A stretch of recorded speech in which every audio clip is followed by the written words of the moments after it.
जिसे सबसे प्रेम हो वह खुद के बारे में कैसे सोचें। माँ की भौहें फड़कने लगीं और वह स्वयं भी सोचने लगी कि उसके जीवन में दुख है कि नहीं। अवश्य है, लुदमिला ने सहसा कहा।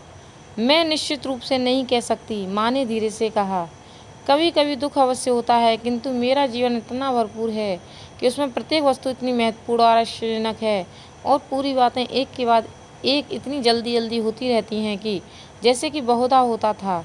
इस समय भी सहसा उसके हृदय में उत्साह का एक तूफान उमड़ने लगा। उसके मस्तिष्क में कल्पनाओं की भीड़ लग गई। वो उठकर पलंग पर बैठ गई एवं विचारों और कल्पनाओं को शब्दों में सजाने संवारने लगी। जीवन का क्रम चलता रहता है सदैव एक उद्देश्य की दिशा में, किंतु कभी कभी बहुत दुख भी होता है। लोग परेशानियां उठाते हैं, मार खाते हैं, बड़ी बेरहमी से मारे जाते हैं और उनसे बहुत सी प्रसन्नताएं छीन ली जाती हैं। यह देखकर दुख तो होता ही है। लुदमिला ने अपना सिर पीछे को झटक कर माँ को बड़े प्रेम से देखने लगी। किंतु तुम अपने विषय में कुछ नहीं बताती। माँ पलंग से उठी और वस्त्र बदलने लगी। अपने विषय में, जब किसी को अपने आसपास सभी से प्रेम हो और सबके लिए उसका हृदय किसी आशंका से त्रस्त रहता है, उसे सब पर तरस आता हो, तो स्वयं को दूसरों से अलग करके मात्र अपने विषय में कैसे सोच सकता है। मैं स्वयं को उनसे अलग कैसे कर सकती हूँ। वह एक क्षण तक आधे कपड़े पहने हुए कमरे के बीच में विचारों में खोई खोई खड़ी रही।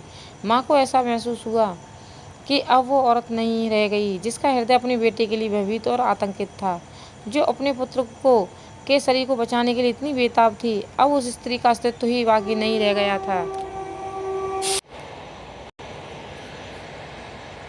वह कहीं छिप गई थी, कहीं बहुत दूर चली गई थी, अथवा कदाचित वह अपने ही आवेश की ज्वाला में जल गई थी और इस अग्नि में तपकर उसकी आत्मा शुद्ध होकर निखर गई थी और उसमें नई शक्ति का संचार हुआ था। उसने अपने हृदय को टटोला, उसका स्पंदन सुना और डरने लगी कि पुरानी आशंकाएं कहीं फिर से उत्पन्न हो जाएं। क्या सोच रही हो? लुदमिला ने उसके निकट जाकर पूछा।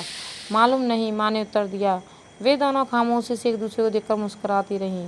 माँ ने खिड़की के बाहर देखा, ठंड पड़ रही थी, चारों ओर धूप फैली हुई थी।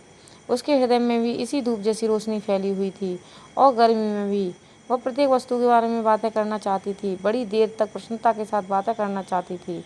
उसकी आत्मा में जो कुछ समाया हुआ था और जो वहाँ सूर्यास्त से पहले की खूबसूरती ज्योति से जगमग रही थी, उसके लिए हृदय में किसी के लिए कृतज्ञता की एक स्पष्ट भावना थी। बहुत दिन बाद उसके हृदय में ईश्वर की विनती करने की इच्छा उत्पन्न हुई। माँ जैसी संवेदनशील बने।